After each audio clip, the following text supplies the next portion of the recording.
Psychic Detectives Part 2. First off, ignore the cat back there. She's had a rough day and she's sleepy.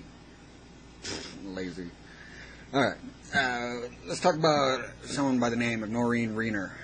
This lady is fairly local to me, actually, and has claimed to solve some crimes in this area. This was her here. And strangely enough, that case that she's talking about in that newspaper clipping remains unsolved. She hasn't helped one bit in that. The case local here, there was a serial rapist going around, and she provided a clue that supposedly led to the arrest of the guy. And her clue was that he drove a truck with something on it that went round and round. And so once the guy was caught and everything, it ended up that he did, in fact, drive a cement truck. So he had something on his truck that went round and round. So that was, her clue, matched up. But the problem is, if you look at what the clue is that she actually gave, she didn't say he drove a truck that went round and round. Her clue was she scribbled on a notepad a bunch of circles and said, here's your clue. I mean, that's like handing something to the cops and saying, find a pen.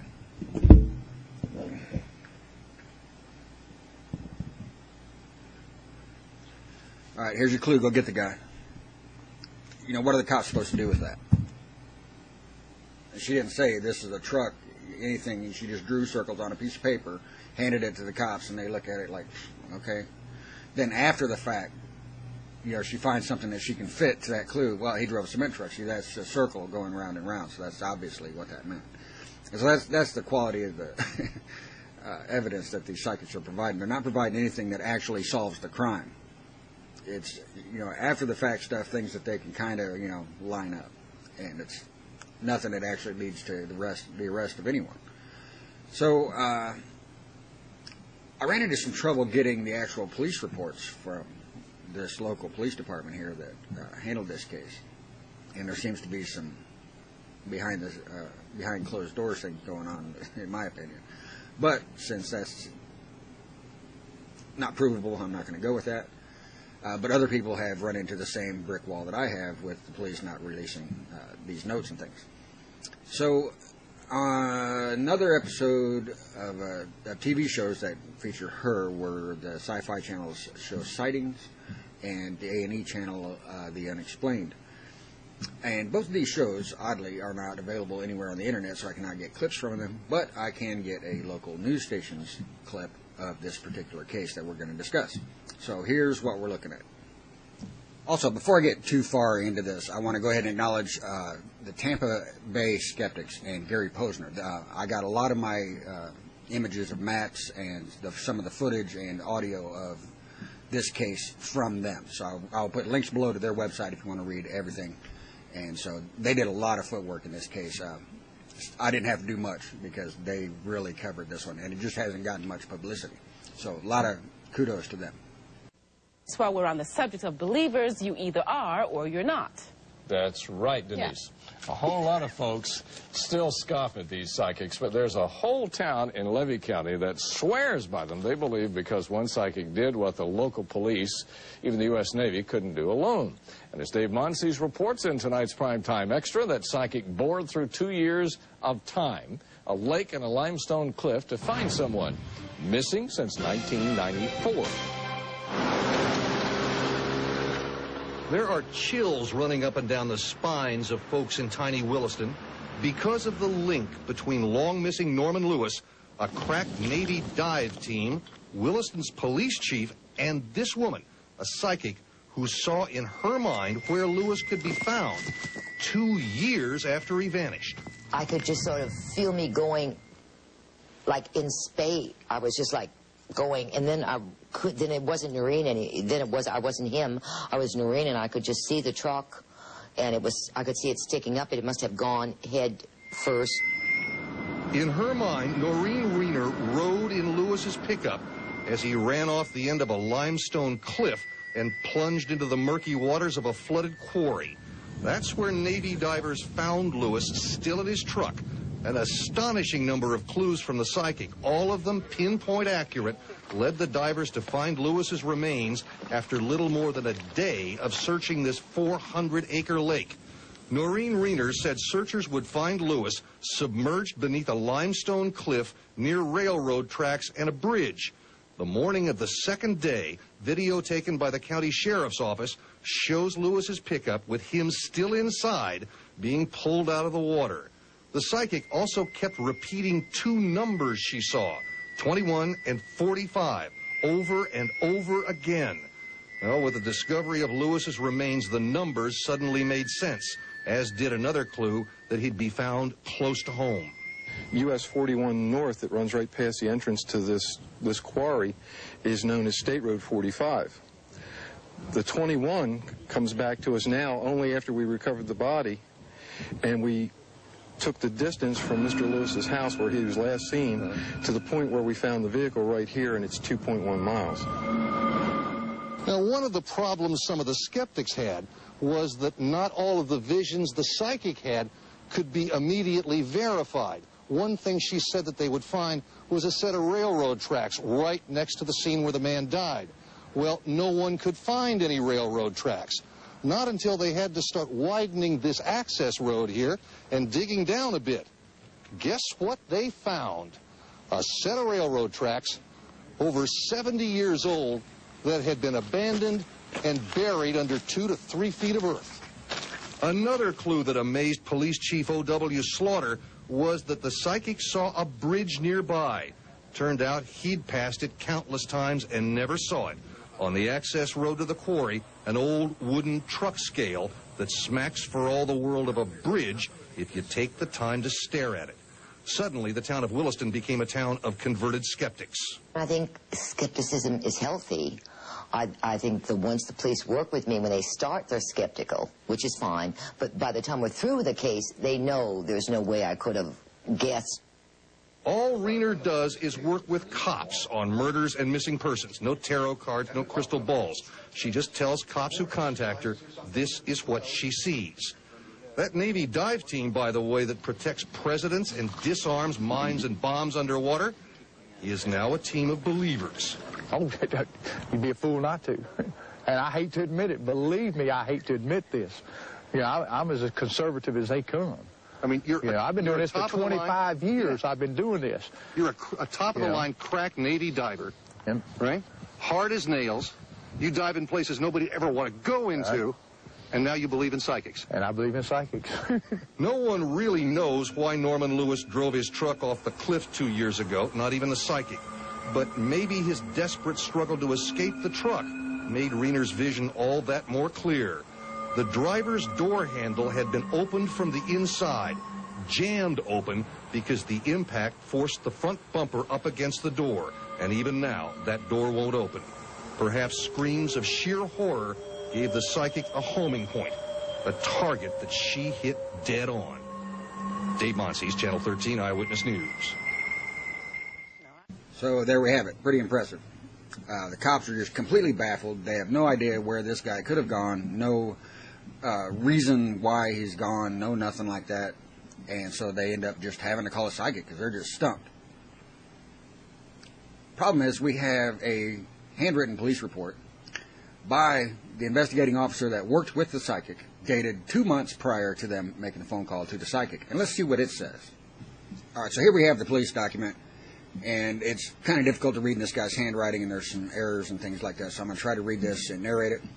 Handyman told a client that Mr. Lewis had told them that if he were unable to take care of himself because of illness, he would find a river or a pit rather than the retired sailor's home.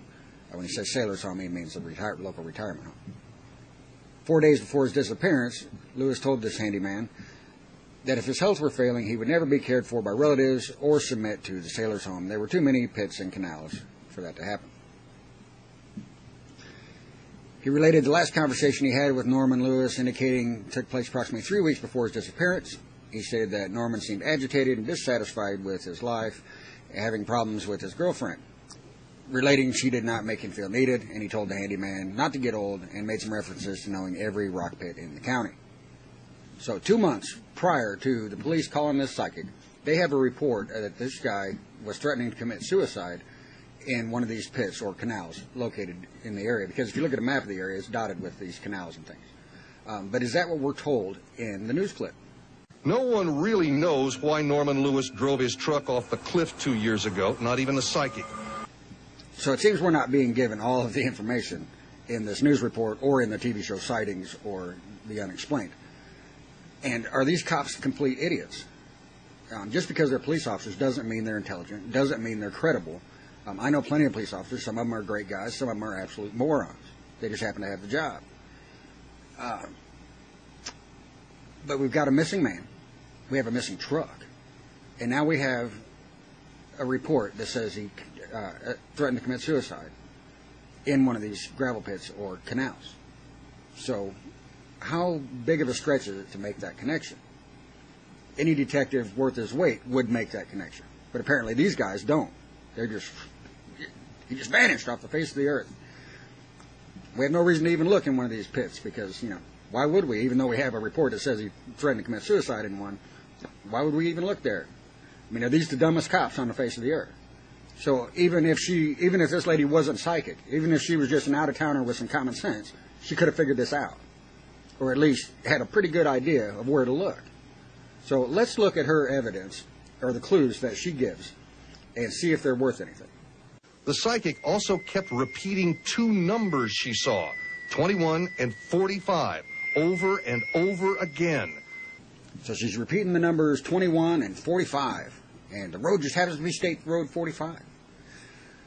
But just so happens I came across some audio of this very psychic reading by the police department. This Tampa Bay Skeptics was able to get a hold of this, and here is the actual recording of where they get the numbers 21 and 45. Speedometer 0. Okay.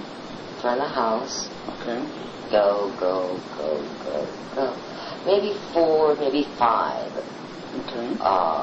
If it's 45 miles, if it's 4.5 miles, I don't know, but there's a very, I want to go to my left, I want to go to 9, I want to go to 9, and it looks like it, I feel 45 degrees, 45, and you know how they have that little baby circle up there? Okay. Please down there. We're looking for what, an H and a 45? Yeah. So what are we looking for? We're looking for an H and a 45. Could be a 4, could be a 5, could be 45, could be 4.5, could be 45 degrees, could be all kinds of things. She never says that it's a road named 45 or anything like that. And in fact, the only time she references miles is with this 4 and 5. So it could be 4.5 miles, could be 45 miles. So now let's look at the number 21. 1 point or 1.2. 1. I see 2 I. Okay. Would he be a very strong H? Ha. Sounding or an H in it. And that's where they get the 21. The problem is she never said 21. She never said 2.1. She said 11.21, which is 11.21. And then she said 22I. Nowhere did she say 21, 2.1 in relation to miles or anything like that. In fact, the only miles she alluded to was 4.5 or 45 miles or 45 degrees. So let's take a look at the map of the area, which she obviously would have checked out. And let's see if we can put any of this together. So looking at a map of Williston, we see the missing person's home here, marked with the letter A. And we see which side of the street is on. And if we travel south down this road, we can see there's about a 45-degree angle in the road to the left. So how do we get that he's traveling south down this road or southeast down this road and he turns to the left at this 45-degree angle in the road? Well, let's go to the video evidence of her reading. Okay, all right. Describe as you go through that road. Okay, the road in front of Norman's house. Okay. Norman's house is here. Here's road. Okay. We go this way. We go that way. But we don't go very far that way. We're going to veer off here. Remember, I wanted to go towards the river. Okay. And for some reason, the river is down below. Okay. You can see it from the height? Yes, you can see it. Good. You can see it. Good. Good. Okay, Norman, now you got me there close to that river. And that's all the footage we have. But you can see what she's saying there. The guy's house is to her right, and the road is here. So she's traveling southeast, because if you stand in the road and put his house to your right, that's the direction you're facing. Southeast, you go just a little ways, and you veer off to the left, just like the 45-degree angle in the road that she describes with her mysterious 45. And so then she says she sees, she didn't go far. She did the 45, and then she sees the river or water, because there's no river there. There just happens to be a gravel pit right in front of her, and it's below the level of the road. I mean, she's amazing. But let's look at something else. So here we are looking at her lines in the transcript for the show Psychic Detectives. And if we advance over to scenes number 101 through 103, this goes over her vision of her seeing him go over the cliff. So she says in scene number 101, I could feel myself going over the tracks. Number 102, and all of a sudden I'm going over a cliff and I'm going down. 103, she says this off camera, I went very, very deep into the water. And so there we have her clue about the railroad tracks. She obviously crossed the tracks and went over the cliff. There wasn't any roads or anything like that, exactly what she described there, so this actually led to nothing. Let's look at her claim about the bridge. This is her actual quote about the bridge. We're not too far from an old bridge. Either it's been decayed, or it's broken, or it's not used. It's called the old bridge, or is an old bridge. So there's the bridge. I'm not real impressed with this because I know what truck scales look like. Even if they're abandoned, you don't call them bridges. And they even say that you have to kind of stretch your imagination a little bit to kind of see that it might resemble a bridge. Now, if she just said, because she's in the truck with the guy giving this reading. I'm going this way and I'm going over the tracks and all this stuff. If she's in the truck and she would have said something like he's going down the road and he passes something that looks kind of like a bridge, it's off to the side of the road, but he doesn't drive on it, that might be a little more compelling. But just saying there's an old bridge, there's lots of old bridges, lots of railroad tracks. This is a common theme with these psychic investigations. They list off a certain number of things in damn near every one of these cases. I see rocks, I see water, there's a bridge, and I see railroad tracks. And that pretty much sums up every psychic investigation on what they see in these areas. They see the same shit every time. So I don't lend any credence to this anyway. So let's see if this pans out. So here we have our map of Williston once again, and if we leave the person's house traveling in the direction that the psychic says, we take the 45-degree turn there to the left, we come to a road that has water beneath the level of the road and railroad tracks off to the right in this scene, which if he crossed these tracks to enter the water, he would have had to come around from the right side of this map back towards the gravel pit and enter the water. So, do the police add all these clues up and find his body in this gravel pit? No, they find him way to the north in a separate gravel pit that the psychic actually did not lead them to at all. So this is the point in the story where the cop says he was up at this other gravel pit and he found railroad tracks buried in the dirt and saw this old scale that made him think this must be the one. Well, if we even add up that they did find railroad tracks buried there, he didn't cross them to go over the cliff because they're on the north side of the road. They're buried in the woods on the north side of the street. So he would have had to drive north to cross the tracks, not south to enter the gravel pit. Here's a shot of the police sketch of the area. Now, what could possibly lead the police to this spot and bring this spot into suspicion if they're looking for somebody who drove a vehicle off into this gravel pit? In this picture, you can see a clear as day path from the road to the gravel pit, to the cliff, where a truck could easily go over. I mean, there's no stretch of the imagination that this might be a damn good spot to look. No need to say, well, we did find railroad tracks back there, and there's a truck scale down the road that if you look at it just right, it could be seen to be a bridge. The psychic didn't lead him to anything, once again, but this story claims, the psychic found this guy. Psychic didn't find squat. So what are we dealing with here? Are we dealing with real psychic powers, or are we dealing with the dumbest police force on the face of the earth? So you've got a guy who is claimed to have threatened to commit suicide in a gravel pit or a canal. He's missing. His truck is missing. So where are the places you would look for a person and their truck if they're missing? Where could they possibly be hidden at? In the woods, maybe. So, I mean, you can check all the trails, because the truck's going to have to need an access point to the woods, so you can check that. An abandoned building somewhere, nobody noticed that this truck and this guy was sitting there rotting in this building? Not very likely. How about the water? That's a pretty good place to look. And so let's look at the area and see what water would have vehicle access to it. And look there. This is about the only spot that I can see by looking at the overhead maps that would have simple access to the road. Is this so-called psychic just using basic common sense and the police aren't? Or what's the deal here? So none of her clues, the 45, later it gets, put into, well, that road, is also kind of known as State Road 45, but that's not on any maps. It's always called something else. And then the 21, they claim, well, it's 2.1 miles from his house to this location, but she never said 21 or 2.1 anywhere in her investigation. Sightings, actually, on the Sci-Fi Show, they actually said that mysteriously his watch stopped on 22, on the date, the 22nd, which is one of the numbers that she threw out there. Problem is, this occurred on the 24th. That's when he went missing, was the 24th. So even that was bullshit. So once again, we have a case where the psychic actually provided no evidence to the location of this guy.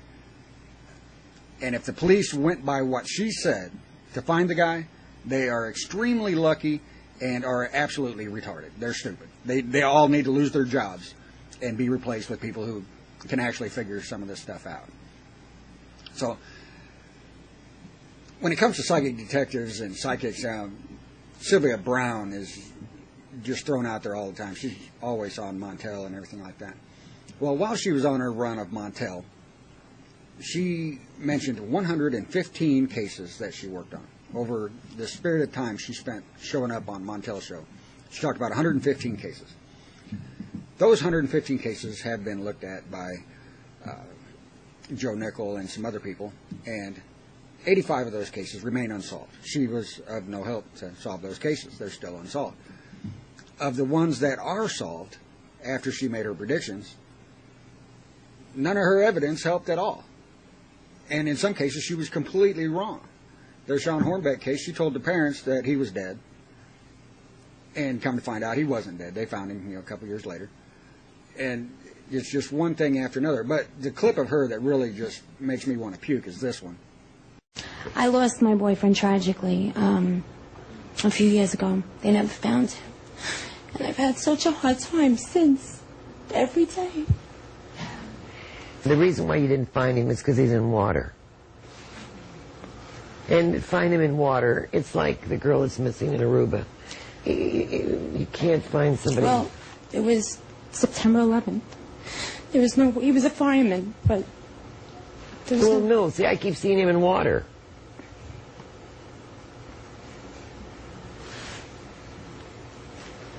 Is there any way he could have drowned in water some way? They never found a piece of him. Nothing. From 9/11. Because he says he couldn't breathe and he was filled with water. Well, if they were trying to put the fire out, Montel. They could have, yeah. No, they won't find him, but honey, that's okay, because it doesn't matter if they find him or not, he's still over there. As you can see, the girl, she's pretty obviously disgusted. She just sits down. Had it been me, I would have been tempted to walk up on the stage and knock that smile right off her freaking face. And these people just absolutely disgust me. I mean, here's Sylvia Brown claiming to talk to dead people and all that. And she even claims to talk to Jesus. And she's written several books. And in one book, somebody asked her about what's the significance of death around 30. She's trying to decide if, or decipher whether or not once people cross over to the other side, if they're automatically approximately 30 years old. So if somebody dies when they're 80, they appear on the other side around 30, or somebody dies as a baby, they're actually about 30 years old on the other side. And this is Sylvia's reply to that person. So she confirms, her interactions with Jesus. Jesus died when he was 33. And so, in another book, somebody asked her about the death of Jesus, or Jesus' age at the time of death. And here's what she has to say. So in this version of her story, Jesus dies at the age of 86 years old. So what do we got? What's going on? Obviously, this lady's making this up off the top of her head, and she don't know what she's talking about. And so why would anybody, think that this lady can find missing people? Her track record is at 0%, not 80-something like she claims. She don't know jack about here she is wrong, contradicting herself, and she don't care that she contradicts herself in her books. And I just don't see any reason to contact a psychic if anybody comes up missing. I mean, a good rescue dog has a much better track record. In fact, the Brooke Wilberger case, just 100 miles north of where she was abducted from, is a rescue team up there that has 308 confirmed finds of missing people. That would have been a much better avenue of approach than the psychic lady. And she was wrong, obviously wrong. She was wrong by 180 miles in 180 degrees wrong direction. So if you think psychics help solve missing people cases, just ask the Hornbeck family. Please welcome Sean's parents, Pam and Craig, to the show.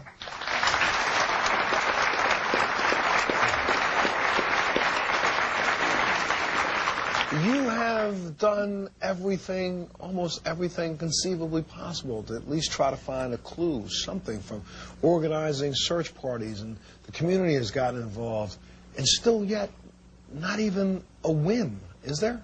Is there any whim at all of what happened? There's absolutely no evidence to support any kind of theory. He left the house, he left the house at what time? 1:15. And there were some children who said that they saw him at what time? Around 4. There's been sightings up to 4:30. But he was only traveling to a friend's house, which was 7/10 of a mile away, so he could have gotten there in 5 or 6 minutes. So what do you think? And none of his other friends anywhere around saw him, correct, between that time? No, most the friends that he played with normally on a regular basis didn't see him that day. There were just some other kids that he normally didn't play with that have seen him. Who did he know, or who do you know of by the name of Keith? Keith? Is it a kid or adult? No, it's a young kid. Because there's somebody by the name of Keith, a blonde kid, who saw him after this 4:30 period. Doesn't ring any bells. We'll have well, to I'd ask around, because he doesn't live that far from where the friend is. Do you see what I mean? Mm-hmm. He wasn't a best friend, but he sort of goes in and out of the group. Because he was picked up in a blue-colored sedan by a guy by the name of Michael, and the last name sounds like... Is this somebody who lives in the area, somebody passing through somebody the area? passing through the area. So it wasn't Sue? Area. I'm sorry? What was that question? Was it anybody that Sean knew? No. Was he abducted when you say picked up? Yeah, abducted, yeah. He was grabbed? Grabbed. Is there any better description of the vehicle other than just a blue sedan? The vehicle is a blue sedan, and I think it's a Chevrolet. It's an older Chevrolet. It reminds me of what I had years ago, with the tail fins on them, which was, around 58, 59?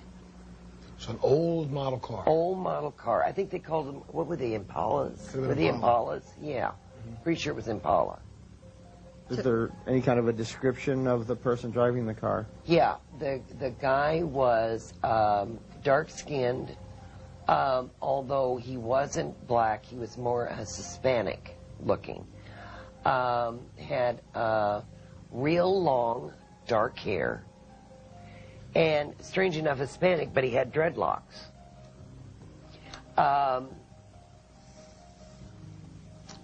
He was really tall and really almost like what you think a basketball player's build would be. Can you tell how far from the area he was taken? Maybe about 20 miles. He's still within a 20-mile radius even now? He's still within a 20-mile radius of, let's say, here's where you are, 20-mile radius, but it's really southwest of where you are. Southwest. So whatever is southwest, because it looks like this is, here we go again with the wooded, with the, you know, the wooded area. So southwest of you. Is there any landmarks around? Yeah, strangely enough, there are 2 jagged boulders, which look really misplaced because everything is trees, and then all of a sudden you've got these stupid boulders sitting there. And he could be found near He's near the boulders. Is he still with us? Do you see the bicycle anywhere? I think see, here's what's strange. I think the bicycle is in another state in a dump. Let me take a little break. We'll be back right after this.